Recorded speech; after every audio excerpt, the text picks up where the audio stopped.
Hi there, it's Polly here, doing a tea talk with Mr. Snoots, who has his own tea. Yay! Yes. So, and he's got his own tea cake. So, he is well set. He's on the Arduin Bestiary, so that's not a bad place to hang out, is it, Snoots? No, apparently. Okay, so, tea talk. So tea talks are, of course, always triggered by viewer questions and thoughts. So, all right. I am in fact having strawberry tea there. Excellent. Okay, so someone posed the question: isn't combat just role playing? That's what it is, right? And yeah, that's a kind of an interesting perception. And I've had a similar thing from a new player that I know who was just like, yeah, but it's about combat. That's the whole thing. I'm here to overcome my enemies. You know, it's like, okay. So let's have a little think. Hey, it's actually tea time, so I get some nibblies as well. He gets cake though. So, back in the genesis of role-playing games, RPGs sprung from essentially skirmish war games or small-scale war games where there were some thoughts about having characters that could get better as they went on. But its genesis was in military-style battle gaming. And in the early D&D version, you can see that. It's all about monsters. It's all about the magic to overcome the monsters. It's all about the treasure you get from the monsters. How to design a dungeon in which you find the monsters. It's about mighty heroes overcoming monsters. Fantastic. What a great hobby. End of tea talk. No, because as time went on, we discovered stuff. And part of that discovery was that the world and the story and the characters were the game. Combat was a vehicle to provide some excitement and some risk into the game. Indeed, as I've probably told you in my talks on game design, a part of actual game design is risk management, risk and reward. So combat became the essence of the risk and reward in role-playing games. However, we discovered that having richer characters was fun. People wrote this in themselves. They didn't need rules for it. They made more story about their character, more personalities about their character. Sometimes this showed through the combat, but more often it showed through the way things were expressed and done. And now the thing with those early games was, sure, there was combat, but as we began to do more than just you go into a 10-foot square room, there are two goblins guarding a chest. As we moved beyond that to wanting to know why the goblins are behind the chest, or is there something darker, deeper in the dungeon that's kind of hiring these guys to do stuff, or the whys and the wherefores, we began to discover that we needed, more character, more story. But often what you said you were doing was more important than what you were rolling and how many spaces you were moving on a board or whatever. The classic old school Dungeons and Dragons questions from the umpire that we all fear.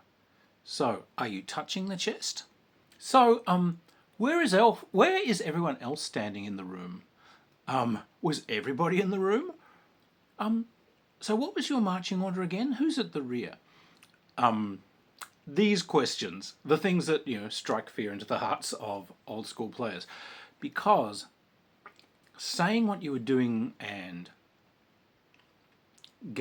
playing out conversations with people, what you do, how you do. There is a giant red button on the wall of the dungeon. There are two different signs, one's in Elvish, one's in Dwarvish, pointing towards it, which say, please do not push the button. Oh, okay. So this button, they'll start asking questions. Is it this? Is it that? It says, yeah, no, it's really shiny. Is it magical? Yes, it's magical. All all right, people will start asking questions, and who knows, maybe some idiot will press it. Maybe some mighty hero will press it. I don't know. But these were added sort of the fun and the nuance. It wasn't really like, I got into a combat and I rolled a 12. That's Arnold Rimmer territory, where you keep your risk diary on you. The combat moved from being the sole essence to part of a glorious melange, part of an adventure experience. Sure, a great adventure novel will have combats or moments of terror in it somewhere, but it uses many other ways of involving the characters. So we got exploration, character interaction, interaction with NPCs. Now, this showed itself in a design shift. If you look at, for instance, early Dungeons and Dragons, you're being presented with a combat system. In fact, there is no system in original Dungeons and Dragons for doing anything other than combat. There's nothing for checking your dexterity to see if you can cross that rickety bridge. There's nothing for perception to see if you can spot that ambush or spot that clue. None of that. It's all just randomize a dice roll. Roll a d6 and on 1 or 2 they do it. Whatever springs to mind. There's no mechanism for that. All that's important is the combat. And a lot of early games did that. They present you with a combat system and almost forget to have any other system in there. The skill-based games that began to appear, like Traveller and particularly RuneQuest as that appeared, because they used a skill basis, they opened out a broader world for other skills. I can have skills at observation. I can have skills in knowledge, in first aid, in medicine, in piloting starships, in fixing starships. I can have them in leadership and all these sorts of things. That actually began to have a system that pulled you into doing deeper play. It gave you the tools to do an actual adventure. You can now play an actual thing that will be like reading a great science fiction or fantasy novel. You have the tools to draw you in to that larger world, as opposed to it just being a series of combats. So, that's where we went. Now, so these questions I've had about, but surely this is it. Okay, so this isn't specifically about edition bashing, but it kind of is. Snoots will back me up on all this. So, let's go to D&D 5th edition. My questions from new players were about, but this is it. This is exciting. Fighting these fights is it. This is it. This is why I'm playing. This is why I'm here. Right. The thing you have to understand is that D&D 5th edition and its new iterations that are coming, they are not really a development of role-playing games from the community that found deeper play. This is a game designed by a large corporation to appeal to the largest number, and in many ways lowest common denominator, therefore, of players. This is designed to be extremely simple, easily replicated so that no one feels that there's much of an art to it. You can take your character and you can take it from dungeon master to dungeon master, setting to setting. It will be the same. The way things are adjudicated are the same. So the game is expressed really as we're back to D&D as it originally was in many ways. We have presented you with a combat system. Your characters are almost entirely expressed as vehicles for combat. They are expressed entirely as the damage they do and the damage they shuck off and the damage that they resist. There's very little in there that isn't about combat and overcoming foes. And it has specified itself down so that the airy hand-waving that went in early games is gone. It's very specific. How far you can move, how many squares on a board is very important to the play. Because that more nuanced style of play we found we discovered it's difficult. It's actually quite difficult because now we're all telling a story. It requires a different type of engagement from the players, and it requires a different type of imagination and guidance from the dungeon masters, the umpires. So what Hasbro has offered in things like 5th edition D&D is designed to basically do what initial D&D was designed to do, to get you playing and to give you some adventures where you're swinging swords and splitting some skulls. Now, this does not mean that it's a deeply flawed game, but it is a game with a trap in it. And the trap is, because they found in 3rd edition days that by offering escalating powers, by rewarding the hack and slash and maim and kill, with giving you more powers to do this, not just a couple of extra hit points and maybe a +1 to hit as you slowly climb up 3 or 4 levels, but no, at every single level you get something amazing, another bit of superpower, another amazing thing. I'm a thief, I can do this. No, now I can step into shadows and for some reason reappear in any other shadow. Now I can strike my sword into the ground, and I can draw forth energy which is used for an amazing power blast. And they build and they build. This can actually literally channel you away from any other sort of play, because the inbuilt reward in the system is entirely for this sort of play. So it is built to channel you away from story and character role-playing. And deliberately so, because the trick of it is, remember, it's designed to sell you things that the corporation will profit off. And that means modules which are written in a certain way and have props and printed out figures and maps and so on. It's designed to sell you the ancillaries that go with it. So there is a world of difference between a 5th edition adventure and an advanced D&D adventure, or say a RuneQuest, or take a look at a Traveller adventure. Traveller adventure is going to have to provide you with a world and a political situation and a story, and then give you different ways that you might choose to feed your characters into it, and given what the characters are, how they might affect it. A modern D&D adventure is very specific. It's a series of combat encounters. Now, so we kind of return to is combat role-playing? Well, it is.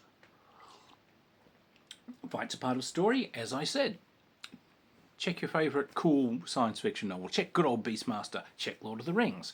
Yes, as a full-time professional author, and as a fight choreographer, yes, I really am an expert at this stuff. The purpose of a fight is really to tell you more about a character. Is its purpose. The interaction between people in fights tells you more about that person. That's why we do it in the story. That's why we do it in the film. So, yes, combat is a part of role-playing. But role-playing is not only combat. If you're only doing combat, you have actually missed a big chunk of what the experience can be. You will still have fun, and you'll still have an amazing game, but you are missing some other potential bits of role-playing that might enrich your experience. Now,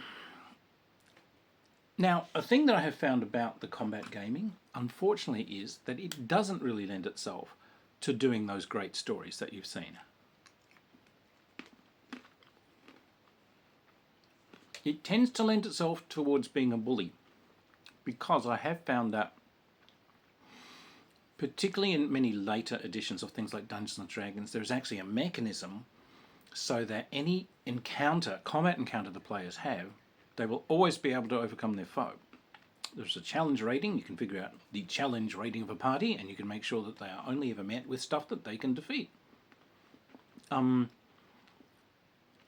what this doesn't lend itself to are combat scenarios that do the really good character storytelling. Now, I am a big fan, wackily enough, of submarine movies, and I'll tell you why. Submarine movies, this is from conversations that I've had with movie producers. I've written some science fiction movie scripts which utilize this thing. No one thought of it, but I was telling them, why do I like submarine movies? Let's call it the crush. We are introduced to some characters. They have very, very good resources. They've got weapons, they've got a ship, they got torpedoes, they've got stalwart young men. They've got everything. But as this thing goes on, they're using up those resources. They have to start thinking very carefully about how they use things. Do we fire a full spread of torpedoes? We can't. Well, we only started with 24. We only get 6 shots if we fire spreads of 4. We just have to be more accurate. We have to be careful. We can't take those risky shots anymore. We can only fire if we're like, what? But we got a gun. Yeah, but every time we surface to do that, it puts us in danger. Every time we're seen, in fact, our enemies close in on us. The ship starts taking damage. Now tensions are up. Now we get to see the characters. Now everyone's under stress. We see their true mettle, not what they presented to us at the start. Who's got the stick-to-itiveness? Who's going to panic? Who's going to try doing something stupid? Who's going to show the unexpected strengths? This is why I love these movies. Now, have a think of some of the truly great combat-oriented stories that you've seen. Many of them have this in them. The movie Zulu is brilliant. People are faced with an overwhelming enemy. As they show these unexpected character strengths, they manage to basically hold their own and turn it back. Have a think of the movie Aliens. A group of very brash people come in, try to do the bully thing, try to go in, I've got the tech, fuck it, I'm just amazing. Ooh, shouldn't have said that. But yeah, I'm Australian, who cares? But as the enemy becomes overwhelming, they have to fall back, then we see that character come out. Who's going to stay frosty? Who's going to panic? Is the guy that was brash and always joking, is he truly actually a bit of a coward at heart? Or is he going to have some true grit in the end? French Foreign Legion, Fort Zinderneuf, Gunga Din, any great adventure, Saving Private Ryan, any of these things, people go forth, are met with unexpected enemies. They met with force that seems in many ways to be overwhelming, and it's their character that lets them actually turn these fights around, which is where the blend of story and character come in to enhance the combat. So you didn't lose anything. You didn't lose anything at all. The combat's got better. But many role-playing games, the mechanisms aren't really made to allow you to play that. And so you have to have players and an umpire that are willing to guide the things so that these stories can come out. If you are playing something that is forever going to channel you into just bully combats, I will always be facing something that I know I can overcome. It's always my challenge level. And it will never be overwhelming. I'm never going to have to make the hard decision to piss off. I'm never going to have to make the hard decision, do I leave my wounded friend here? Or do I stand by him? Am I going to flee to fight another day? These hard character questions won't actually really come up in play. So, again, coming round to the end question. Is combat role-playing? Like I said, combat can be made into fantastic role-playing. And good role-playing can involve some fantastic combats. But if you want the full experience, if you want those combats to be amazing, make them a part of a story and throw the balance out and instead design, as an umpire, design things where the balance can go out the window if it triggers character actions and brings character, as in personal character, out to shine and tells more story about these people and who they are. If you do that, and yeah, I know I'm laying a lot on the umpires here, you will get a way better game out of it. And for the players, yes, you are being rewarded for like running around and doing super heroic kind of, you're given more and more powers in some of these games, but be willing to buy into situations where this may not be where you're faced with something. It may not be something that you can just win so simply. This may be a door into a larger bit of story, which may involve you losing.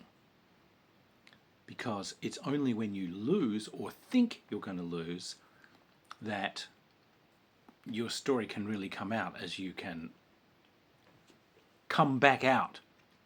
You've tumbled down the slope, now it's time to climb back out again, peeps. That is role playing. So anyway, that is my 2 cents worth on combat and role playing. There are some systems. I said in military role playing that there are some systems that do lend themselves quite well to doing a military thing, but this is for anything.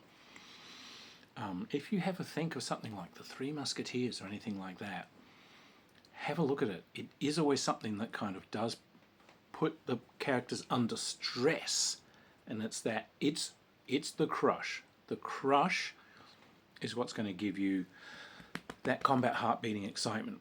You can blend this with other things. Joy and ecstasy and exploration and wonder are fantastic things in a game. And you don't have to have the combat and the crush. You don't have to have it at all. So, you can have role-playing without combat. Absolutely. And they'll be wonderful games. Don't take, in the Tower sense, do not place a box around the infinite. Do not attempt to contain the uncontainable. Stories, despite whatever crap anyone's told you about the hero's journey, are infinite. So, enjoy. Enjoy. Don't let yourself be channeled into doing only one type of thing, playing one type of game, and having one sort of adventure experience for everyone. That's all. Anyway, we shall now have our tea. He's got some cakes. He's got way too many cakes, but he does have his tea. Okay, we'll see you later on. Bye. Did you want to push it? You did? Okay.